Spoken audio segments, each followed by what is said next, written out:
Hello guys, welcome to our channel. This is Teja. ప్రస్తుతం మనతో పాటు సీనియర్ జర్నలిస్ట్ భరద్వాజ్ గారు ఉన్నారు. నమస్తే సార్. నమస్తే. సో మొత్తానికి కాంగ్రెస్ ఆంధ్రప్రదేశ్ అధ్యక్షురాలుగా షర్మిల గారు అయితే రావడం జరిగింది. రీసెంట్గా మా పార్టీలో తన పార్టీని విలీనం చేయడం కూడా జరిగింది. అయితే మరి ఇప్పుడు సునీత గారి పేరు ఎక్కువ వినిపిస్తుంది. వివేకానంద రెడ్డి గారి కుమార్తె సునీత రెడ్డి గారు, ఆమె ఎవరి వైపు ఉంటారు? ఆమె ఖచ్చితంగా షర్మిల గారితో పాటు వెళ్తారు అన్నది బయట ఎక్కువ వినిపిస్తుంది. అది ఎంతవరకు వాస్తవం? వెళ్తే జగన్ గారికి వచ్చే నష్టం ఏంటి? అంటే వివేకానంద రెడ్డి గారి హత్య నేపథ్యంలో ఆయనకి న్యాయం జరగటం లేదు అని ఒక రకంగా న్యాయ పోరాటం చేస్తూ ఢిల్లీ వరకు వెళ్ళారు ఆవిడ. సునీతారెడ్డి గారు ఆవిడ కాదు, ఆవిడ క్వాలిఫైడ్ డాక్టరు. నిజానికి ఆవిడతో చాలా పెద్ద హాస్పిటల్ ఇక్కడ పెట్టిద్దామని వివేకానంద రెడ్డి గారు ఆ రోజుల్లో అనుకునేవారు. ప్రస్తుతం యశోద వచ్చిన ఏరియాలోనే, ప్రస్తుతం హైటెక్ సిటీ ఎదుర్కొండా సందులో భారీ 2500 పడకలతో యశోద వాళ్ళు ఒక హాస్పిటల్ పెట్టిన ఏరియాలోనే ఒక హాస్పిటల్ నిర్మాణానికి ఆయన రాజశేఖర రెడ్డి గారు ముఖ్యమంత్రిగా ఉన్న రోజుల్లో కొంత పావులు కదిపాడు వివేకానంద రెడ్డి గారు. ఆవిడ అపోలోలో కూడా పనిచేశారు. సునీతారెడ్డి గారు చాలా మంచి డాక్టర్గా ఆవిడకి పేరుంది. ప్రధానంగా అంటే పేషెంట్ల పరిస్థితిని ఎరిగి వైద్యం చేసేటువంటి వైద్యురాలుగా ఆవిడకి ఒక పేరుంది. ఆపరేషన్లకు వెళ్లకుండా కొంచెం అది అంటే ఆర్థికంగా ట్రీట్మెంట్ అనేది భారం కాకూడదు పేషెంట్కి అన్న టోన్లో ఆవిడ వెళ్ళేది. ఆ ఇమేజ్ ఉంది ఆవిడకి పేషెంట్స్లో, సునీతారెడ్డి గారికి. అయితే ఈ వివాదం కొంత ఆవిడకు కూడా చుట్టే ప్రయత్నం జరుగుతోంది. అంటే ఒక పెద్ద స్థల వివాదం ఒకటి, బెంగళూరులో సెటిల్మెంట్కి వెళ్ళారు వీళ్ళు. దానికి సంబంధించినటువంటి ఆ సెటిల్మెంట్లో వచ్చిన డబ్బుల పంపిణీలో జరిగిన గొడవలు, ఈ నేపథ్యంలోనే వివేకానంద రెడ్డి గారి హత్య జరిగింది అనేది కదా ఇప్పటికి ప్రపంచం ముందున్నటువంటి కథ. ఇంకా నిర్ధారణలు కాలేదు. ఎవరి అనుమానాలు వాళ్ళకున్నాయి, ఎవరి లెక్కలు వాళ్ళకున్నాయి. ఆల్రెడీ కడప ఎంపీ అవినాష్ రెడ్డిని టార్గెట్ చేశారు సిబిఐ వాళ్ళు. ఆయన అరెస్ట్ చేయడానికి జగన్మోహన్ రెడ్డి గారు అడ్డుకున్నప్పటికీ ఫైనల్గా వెళ్ళక తప్పలేదు. ఇలా దాదాపుగా ఆ ఫ్యామిలీ చుట్టూ ఈ వివాదం తిరిగింది. అంటే హత్య జరిగినప్పుడు తెలుగుదేశం పార్టీ మీద అభాండం వేసే ప్రయత్నం చేశారు, కానీ ఫైనల్గా తెలుగుదేశం తప్పించుకున్నప్పటికీ ఇప్పటికీ తెలుగుదేశం పార్టీ లింక్ ఉంది, ఇది అభాండం కాదు అనే ఆర్గ్యుమెంట్ కూడా ఒకటి ఉంది. సునీత గారికి టీడీపీ నుంచి టికెట్ ఇచ్చి కడపలో పోటీ చేయిస్తారు అనే ఒక ప్రచారం కూడా నడుస్తోంది ఆల్రెడీ. అంటే సునీత గారికి చాలా ఎక్కువ సపోర్టు టీడీపీ నుంచి. టీడీపీ వాళ్ళు రెగ్యులర్గా మాట్లాడటము, అలాగే ఆవిడ మాట్లాడిన మాటలు, జగన్మోహన్ రెడ్డి గారికి వ్యతిరేకంగా ఆవిడ మాట్లాడిన మాటలు, ఆవిడ తన తండ్రి హత్య గురించి మాట్లాడిన మాటలని వైఎస్ జగన్కి టార్గెట్ చేస్తూ కూడా ఆంధ్రజ్యోతి లాంటి పేపర్లలోనూ, ఆంధ్రజ్యోతి లాంటి ఏబిఎన్ లాంటి ఛానల్స్లోనూ ప్రసారం చేయటం మనకు స్పష్టంగా తెలుసు. కాబట్టి ఆవిడని ఒక రకంగా టీడీపీ తన ఆయుధంగా, జగన్మోహన్ రెడ్డి మీద ఆయుధంగా వాడుకునే ప్రయత్నం చేసింది. ఇప్పుడు షర్మిల గారు కూడా ఒక వెపన్గా మారింది. అంటే ఇద్దరు చెల్లెళ్ళు ఆయనకి. ఇద్దరు చెల్లెళ్ళు అన్నకు వ్యతిరేకంగా యుద్ధం చేస్తున్నారు అనేది ప్రస్తుతం ఉన్న సీను.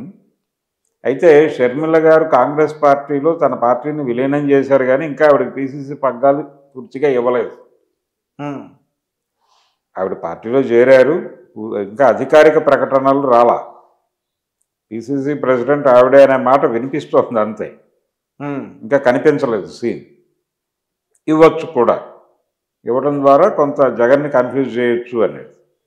ఈ నేపథ్యంలో వైసీపీలో టికెట్లు రాని వాళ్ళందరూ వైఎస్ జగన్మోహన్ రెడ్డి గారి మీద కొంత వ్యతిరేకత ఉన్నవాళ్ళు కూడా రాజశేఖర రెడ్డి గారి మీద ఉన్నటువంటి భక్తి ప్రపత్తులతో కాంగ్రెస్ పార్టీలో షర్మిల గారి నాయకత్వంలోకి వచ్చేస్తారు అనే ప్రచారం జరుగుతుంది. దానికి ఒక బేస్ ఉంది ఆ ఆర్గ్యుమెంట్కి. ఆళ్ళ రామకృష్ణారెడ్డి గారు, నేను వైఎస్ భక్తుడిని, వీళ్ళకి కాదు, వైఎస్ మీద ఉన్నటువంటి భక్తి ప్రపత్తులతోనే జగన్మోహన్ రెడ్డి గారి సేవ చేశాను ఇప్పటిదాకా, ఆయన నన్ను చీపో అన్నాడు, అందుకని నేను ఇక్కడికి వచ్చేస్తున్నా. షర్మిల గారు ఎక్కడుంటే అక్కడ ఉంటా. ఇప్పటిదాకా జగన్మోహన్ రెడ్డి గారికి ఏ సర్వీస్ అయితే అందజేశానో, ఏ సేవలు అయితే అందజేశానో అవే సేవలు షర్మిల గారు ఏ పార్టీలో ఉంటే ఆ పార్టీకి అందజేస్తా అని మాట్లాడాడు ఓపెన్గా. మీడియా ముందు మాట్లాడిన మాటలే. దీనికి ఒక బేస్ ఉంది. ఆల్రెడీ చాలామంది ఆ దిశగా ప్రయాణిస్తున్నారు అని వినిపిస్తోంది. అధికారిక ప్రకటన ఇంకా రాలేదు, కానీ మల్లాది విష్ణుకి కూడా విజయవాడ, ఇప్పుడు ఆయన ఏ నియోజకవర్గం నుంచి అయితే గెలిచాడు ఆ నియోజకవర్గం ఆయనకి ఇవ్వకపోవచ్చు అనే మాట వినిపిస్తోంది. ఆయన కూడా కాంగ్రెస్ దిశగా నడక ప్రారంభించాడు అనేది కూడా వినిపిస్తోంది. అయిపోయింది, ఆయన కాంగ్రెస్ పార్టీ నుంచి కంటెస్ట్ చేయబోతున్నాడు విజయవాడ సెంట్రల్ అనే మాట కూడా ఆల్రెడీ విజయవాడలో చెప్పేసుకుంటున్నారు. ఇంకా ఆయన ప్రకటించలేదు. ఈ రోజుకి జగన్మోహన్ రెడ్డి గారు, విష్ణు చట్టాపట్టాలు వేసుకున్న ఫ్లెక్సీలు విజయవాడలో దర్శనం ఇస్తూనే ఉన్నాయి రోడ్ల మీద. రేపు ఆయన అధికారికంగా ప్రకటించగానే అవన్నీ పీకేస్తారు. ఈ నడకలో చాలామంది ఉన్నారు. ఇప్పుడు సునీత గారు కూడా షర్మిల గారి పార్టీ, అంటే ఆవిడ కాంగ్రెస్లో పిసిసి పగ్గాలు చేయబడితే అటువైపు వెళ్తారు అనే ప్రచారం నడుస్తోంది ఆవిడకి. రెండోది, ఇక్కడ టీడీపీకి ఇబ్బంది కలిగించకుండా అభ్యర్థుల్ని పెట్టాలి అనేది కాంగ్రెస్ పార్టీ వ్యూహం. టీడీపీ విజయావకాశాలు దెబ్బకొట్టే చోట తన పార్టీ అభ్యర్థులు ఉండకూడదు, కానీ కొన్ని ఏరియాల్లో కాంగ్రెస్ పార్టీకే గెలుపు అవకాశాలు ఉండే పరిస్థితి ఉంది. అలాంటి చోట్ల టీడీపీ సర్దుబాటు ధోరణితో వ్యవహరించే అవకాశం కూడా ఉంది. టీడీపీ జనసేన కూటమి, ఇక్కడ ఉమ్మడి శత్రువు జగన్మోహన్ రెడ్డి గారిని ఇబ్బంది పెట్టడం కోసం తెలుగుదేశం, జనసేన, కాంగ్రెస్ ఈ మూడు కలిసి వేదికలు పంచుకోవడం అనేది కూడా మొదలైపోయింది ఆంధ్రప్రదేశ్లో. బీజేపీ నాయకులు కూడా ఈ సమావేశాలకు అప్పుడప్పుడు హాజరవటం కూడా కనిపిస్తోంది. ఆత్మీయ సమ్మేళనాలు అనే పేరుతో కొన్ని మీటింగులు జరుగుతున్నాయి ఏపీలో. ఆ మీటింగుల్లో అన్ని పార్టీల వాళ్ళని పిలుస్తున్నామని చెప్పి వృద్ధ రాజకీయ నాయకులు వాళ్ళ బర్త్డే ఫంక్షన్స్ అలాంటివి చేస్తున్నారు. దీనికి పర్టికులర్గా వాళ్ళు వైసీపీని అవాయిడ్ చేస్తున్నారు. వైసీపీని అవాయిడ్ చేసి మిగిలిన అన్ని పార్టీలని పిలుస్తున్నారు. సమతా పార్టీ జాతీయ అధ్యక్షుడు వివి కృష్ణారావు గారి ఆయన ప్రతి సంవత్సరం సంక్రాంతి టైంలో ఒక ఆత్మీయ సమ్మేళనం పెడతాడు. ఆ ఆత్మీయ సమ్మేళనం కార్యక్రమంలో వైసీపీ తప్ప మిగిలిన అన్ని పార్టీల వాళ్ళు హాజరయ్యి అక్కడ వాళ్ళ పద్ధతుల్లో వాళ్ళు జగన్మోహన్ రెడ్డిని టార్గెట్ చేశారు. ఇలాంటి సమావేశాలు అనేకం జరుగుతున్నాయి అక్కడ. కాబట్టి లోపాయకారి ఒప్పందం ఉంది కాంగ్రెస్తో అనేది వాస్తవం. ఇప్పుడు సునీత గారు టీడీపీ నుంచి కంటెస్ట్ చేస్తారా లేకపోతే కాంగ్రెస్ నుంచి? ఆవిడ కాంగ్రెస్ నుంచి కంటెస్ట్ చేసి గెలిచే అవకాశం ఉంటే టీడీపీ అక్కడ పోటీ పెట్టదు, అలాగని కలిసి పోటీ చేయరు. లోపాయకారి ఒప్పందం ప్రకారం జగన్మోహన్ రెడ్డి ఉమ్మడి శత్రువు కాబట్టి జగన్మోహన్ రెడ్డి పార్టీని ఓడించడానికి ఏం చేయాలో అది చేస్తారు. కాంగ్రెస్ పార్టీకి బలమైనటువంటి అభ్యర్థులు ఉన్న చోట, అంటే వాళ్ళు గెలిచేస్తారు వైసీపీని అనుకున్న చోట టీడీపీ వెనక్కి తగ్గుతుంది. టీడీపీ గెలుపు అవకాశాలను దెబ్బతీసే చోట కాంగ్రెస్ పార్టీ తన అభ్యర్థుల్ని పెట్టదు. కానీ పోటీలో కాంగ్రెస్ ఉంటుంది, ఎందుకంటే వాళ్ళకి ప్రచారం కావాలి. ఇప్పుడు రాహుల్ గాంధీ, సోనియా గాంధీ, ప్రియాంక గాంధీ, రేవంత్ రెడ్డి గారు కూడా వెళ్ళి ప్రచారం చేస్తాడు అక్కడ. ఆయన చెప్పాడు ఆ మాట ఆల్రెడీ. ఆంధ్రాలో కాంగ్రెస్ పార్టీకి జీవం పోయటానికి నా వంతు కృషి నేను కూడా చేయాలి కదా అన్నాడు ఆయన. ఒక ఓపెన్గా ఒక మీడియాకి ఇచ్చిన ఇంటర్వ్యూలో స్పష్టంగా చెప్పాడు ఆయన. ఒకవేళ షర్మిల గారు అక్కడికి వెళ్తే ఆవిడకి సహకరించాల్సినటువంటి బాధ్యత కూడా నైతికంగా నాకు ఉంటుంది కదా అన్నాడు ఆయన. సో రేవంత్ రెడ్డి గారు ఆల్రెడీ ఒక సక్సెస్ చూసినటువంటి నాయకుడు. అలాగే శివకుమార్ కర్ణాటక నుంచి, వీళ్ళందరూ కలిసి ఆంధ్రాలో క్యాంపెయిన్ చేస్తే కాంగ్రెస్ పార్టీ వేవ్ ఏదో మేరకు క్రియేట్ అయ్యే అవకాశం అయితే ఉంటుంది కదా. ఇది ఎవరికి ఉపయోగపడుతుంది? టీడీపీకి ఉపయోగపడుతుంది. జగన్మోహన్ రెడ్డికి నష్టం కలిగించే వ్యవహారం ఇది. దీన్ని ఎలా నివారించాలి అనే ప్రయత్నంలో ఇప్పుడు వైసీపీ నిమగ్నమై ఉంది. కుటుంబ పరంగా ఇద్దరు చెల్లెళ్ళు వ్యతిరేకంగా ఉన్నారు ఆయనకి. సో కాంగ్రెస్ పార్టీ వైసీపీని ఇబ్బంది పెట్టడం ద్వారా, వైసీపీని టార్గెట్ చేయడం ద్వారా తన పూర్వ వైభవాన్ని పొందాల్సి ఉంటుంది. ఎందుకంటే కాంగ్రెస్ పార్టీ టోటల్గా వైసీపీగా ట్రాన్స్ఫర్ అయిపోయిన సందర్భం అక్కడ. సో ఇప్పుడు కాంగ్రెస్ పార్టీ బతకాలంటే అక్కడి నుంచే తెచ్చుకోవాలి. ఇప్పుడు మల్లాది విష్ణు గారు వెళ్ళిపోతున్నాడు అనేది క్లియర్గా మనం మాట్లాడుకుంటున్నాం. ఇలా చాలామంది, ఆళ్ళ రామకృష్ణారెడ్డి గారు, ఇంకా చాలామంది, పూతలపట్టు బాబు కూడా ఆ దిశగానే ప్రయాణంలో ఉన్నాడు. ఇలా వైసీపీలో టికెట్లు దక్కని వాళ్ళు చాలామంది అటు ప్రయాణంలో ఉన్నారు. టీడీపీలో కూడా టికెట్లు దొరకని వాళ్ళు కొంతమంది తేలే అవకాశం ఉంది. అంటే టీడీపీ గెలుపు అవకాశాలు ఉన్నాయనే ఒక ఇంప్రెషన్ ఇచ్చారు వాళ్ళు బలంగా. ఆ ఇంప్రెషన్ తాలూకా ప్రెజర్ ఇప్పుడు టీడీపీ మీద కూడా ఉంది. మాకు టికెట్లు కావాలి అంటే మాకు టికెట్లు కావాలని చాలామంది అధినేత మీద ఒత్తిడి తీసుకొస్తున్నారు. అయితే ఇప్పటి వరకు పార్టీని నమ్ముకుని తెలుగుదేశం పార్టీ ఉనికి కాపాడుకుంటూ కష్ట నష్టాల్లో కూడా టీడీపీకి అండగా నిలబడి తమ గొంతు వినిపిస్తూ ఎటువంటి ఇబ్బందులకి భయపడకుండా అధికార వైసీపీ నుంచి చంపేస్తాం లాంటి వార్నింగులు వచ్చినప్పటికీ కూడా జగన్మోహన్ రెడ్డికి వ్యతిరేకంగా, 3 రాజధానుల నినాదానికి వ్యతిరేకంగా బలంగా పోటీ చేసి బలంగా మీడియా ముందుకు వచ్చి మాట్లాడుతున్నటువంటి కొంతమంది వ్యక్తులు ఉన్నారు. ఉదాహరణకి బాలకోటయ్య, కంచికిచర్ల ప్రాంతానికి చెందిన నాయకుడు. అతను జర్నలిజం నుంచి పాలిటిక్స్లోకి ఎంటర్ అయ్యాడు. అమరావతి రాజధాని నినాదంతో ఆయన పనిచేస్తున్నాడు. ఈ 3 రాజధానుల నినాదానికి వ్యతిరేకంగా అమరావతి రాజధానిగా ఉండాలి అనే నినాదంతో పనిచేస్తున్నాడు అక్కడ జేఏసీలో. ఆయన ఎటువంటి పరిస్థితుల్లోనూ ఎటువంటి బెదిరింపులకి భయపడకుండా ఆయన చంద్రబాబుని, తెలుగుదేశాన్ని భుజానేసుకుని టీవీ డిబేట్స్లో యుద్ధం చేస్తూ వస్తున్నాడు. ఇప్పుడు ఆయనకి ఒక ప్రామిస్ ఉంది పార్టీ నుంచి, నీకు ఎమ్మెల్యే టికెట్ ఇస్తామని. ఇప్పుడు ఇస్తారా ఎవరో తెలియదు, అనుమానాస్పదం. అంటే పోటీ పెరిగింది అక్కడ. ఈయనేమో చాలా కాలం నుంచి వర్క్ చేసుకుంటున్నాడు. ఆయనకి ఎక్కడిస్తారు అనేది, అంటే ఎస్సీ రిజర్వ్డ్లో ఇవ్వాలి ఆయనకి. ఆ ఏరియాలో ప్రెజర్ ఉంది. నందిగామ ఇస్తారా లేకపోతే మరొకటి ఇస్తారా అనేది చూడాలి. నందిగామ ఆయన ఆశిస్తున్నాడు.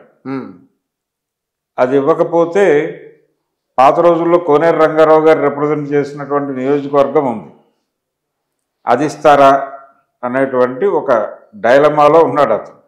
కానీ ఆ ఏరియాలో ఆల్రెడీ కొంతమంది కొత్త అభ్యర్థులు వచ్చేసారు డబ్బు సంచులతో. ఎటువైపు మొగ్గుతారు, కష్టపడ్డోడికి ఇస్తారా లేకపోతే ఇప్పుడు డబ్బు సంచులతో వచ్చినోడికి ఇస్తారా అనే కన్ఫ్యూజన్ అక్కడ ఉంది. వీళ్ళు ఎలా నిర్ణయం తీసుకుంటారు? ఈ సీరియస్గా ఇప్పటివరకు తెలుగుదేశాన్ని మోసిన వాళ్ళు టికెట్ రాకపోతే వీళ్ళు కూడా రివర్స్ అయ్యే ప్రమాదం ఉంది, వీళ్ళు ఎక్కడికి వెళ్తారు అనేది ఒక ప్రశ్న. వీళ్ళు జగన్ వైపు కన్వర్ట్ అయితే తెలుగుదేశానికి ఇబ్బంది. ఈ బాలకోట లాంటి వాళ్ళు ఇప్పటిదాకా జగన్ తిట్టిన వాళ్ళు అటువైపు వెళ్ళిపోయి ఇప్పుడు చంద్రబాబుని తిట్టడం మొదలు పెడితే అది బూమరాంగ్ అవుతుంది వాళ్ళకి.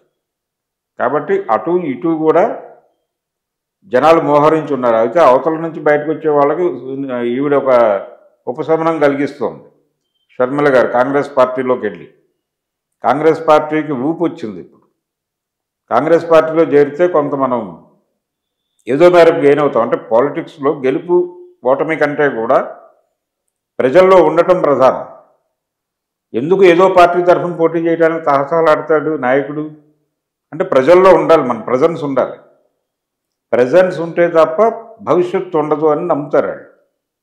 అందుకని వైసీపీలో టికెట్ రాకపోతే, వైసీపీలో ఎందుకు ఇవ్వట్లేదు, గెలవడమే కదా, గెలవడనే నివేదికలు ఉండబట్టే కదా. ఇప్పుడు వాళ్ళు ఇంకొక గొడవ చేస్తున్నారు, వైసీపీలో టికెట్లు దొరకని వాళ్ళు గ్రౌండ్లో మేము బలంగానే ఉన్నాము కానీ ఐపాక్ వాళ్ళు ఇచ్చినటువంటి నివేదికల ఆధారంగా మాకు టికెట్లు ఎగ్గొడుతున్నారు ఇక్కడ. దీని వెనకాల ఐపాక్ని అడ్డం పెట్టుకుని అధిష్టానం వేరే వాళ్ళ దగ్గర కమిట్మెంట్లు ఇచ్చేసి, డబ్బు సంచులతో వచ్చిన వాళ్ళకి కమిట్మెంట్లు ఇచ్చేసి మమ్మల్ని పీకేస్తున్నారు. ఎంత పెట్టగలరు మీరు అని అడుగుతున్నారు. ఇన్ని కోట్లు పెట్టాలి, అన్ని కోట్లు పెట్టాలని బేరాలు మొదలైపోయినాయి. ఇది చూసి భయపడి మేము పారిపోతున్నామని చెప్తున్నారు. కానీ గెలుపు అవకాశాలు ఉన్నాయి అంటే ఓడిపోయే అవకాశం ఉంది అని చెప్పిన దానిలో ఏదో మేరకు వాస్తవం ఉండే అవకాశం అయితే ఉంది. సీరియస్గా గెలుస్తారు అనుకున్నప్పుడు వాళ్ళని ఎందుకు మారుస్తుంది పార్టీ? ఆ రిస్క్ చేయదు కదా. మార్చారు అంటే ఏదో మేరకు వాళ్ళకి ఎక్కడో స్మెల్ ఉందనేది అర్థం. అయినప్పటికీ కూడా వీళ్ళు దాన్ని ఒప్పుకోరు. అభ్యర్థులు ఇంకో పార్టీ నుంచి పోటీ చేస్తారు, ఎందుకంటే జనంలో ఉండాలి. ఈ సింపతి వర్కౌట్ అయ్యి వేరే పార్టీలో గెలవచ్చు కూడా. వీళ్ళు అయిన పార్టీలో నిన్నటిదాకా ఉన్న పార్టీలో టికెట్ ఇవ్వలేదు పాపం ఇతనికి అని సింపతి వర్కౌట్ అయ్యి ఇతను వైసీపీ నుంచి పోటీ చేసిన ఆళ్ల రామకృష్ణారెడ్డి మంగళగిరి నుంచి కాంగ్రెస్ తరఫున పోటీలోకి దిగితే అతనికి ఒరిజినల్గా అతను చేసిన పనికి ఉన్న సింపతితో పాటు ఇతనికి టికెట్ ఇవ్వలేదు అనే సింపతి యాడ్ అయిపోతే గెలిచేసే ప్రమాదం ఉంది కదా. ఇలాంటి సీట్లు కొన్ని పోయే అవకాశం ఉంది కాంగ్రెస్ పార్టీకి. అలాగే మల్లాది విష్ణు కూడా ఎంత చేసాడు జగన్మోహన్ రెడ్డికి ఇవన్నీ మాట్లాడుకోవడం మొదలు పెడతారు జనాలు. విస్పరింగ్ క్యాంపెయిన్ మొదలైపోయింది అక్కడ. గుసగుసల ప్రచారం అనేది చాలా విస్తృతంగా నడుస్తోంది ఏపీలో. ఇప్పుడు నోటిఫికేషన్ రాకముందే యుద్ధం జరిగిపోతుంది అక్కడ. నోటిఫికేషన్ వస్తే ఈ నెలాఖరులోనో లేకపోతే నెక్స్ట్ వీక్ ఫస్ట్ వీక్లోనో వస్తుంది.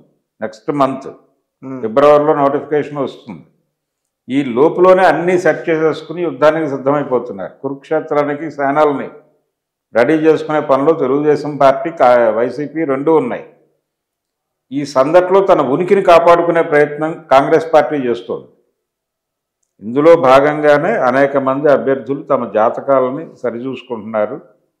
ఈ క్రమంలోనే సునీత గారి పొలిటికల్ ఎంట్రీ మీద ఆల్రెడీ పాత కథే ఇది. ఆవిడని టీడీపీ బరిలో దించబోతోంది, ఆవిడ టీడీపీ చేతిలో బాణం కాబోతోంది అని నిన్నటిదాకా వినిపించిన మాట.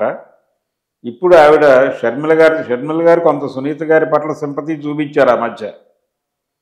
ఆ సింపతి చూపించిన అభిప్రాయం ఇప్పటికీ ప్రజల్లో ఉండటం వలన ఇప్పుడు కడప నుంచి సునీత గారిని రంగంలోకి దింపి కాంగ్రెస్ పార్టీ నిలబెడితే తెలుగుదేశం పార్టీ నిజంగానే తప్పుకుంటుంది అక్కడ సీన్లో.